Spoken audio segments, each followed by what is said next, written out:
এখন আমরা বালি পেরোচ্ছি, আর এই জায়গাটার থেকেই কিন্তু একটু একটু জ্যাম ছিল।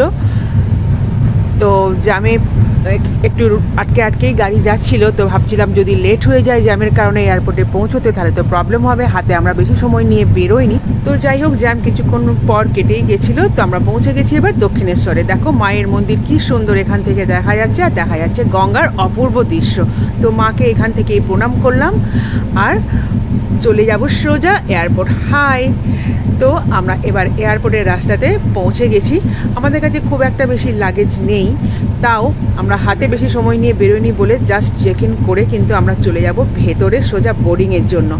তো মোটামুটি দমদম এয়ারপোর্ট চন্দননগর থেকে আসতে যেটা ভেবেছিলাম যে 1 ঘন্টার মতো সময় লাগবে, তো ততটাই সময় লেগেছে, খুব একটা বেশি লেট হয়নি। তো সোজা আমরা চেক ইনে চলে যাব, লাগেজগুলো জাস্ট গাড়ি থেকে নামিয়ে নিয়ে।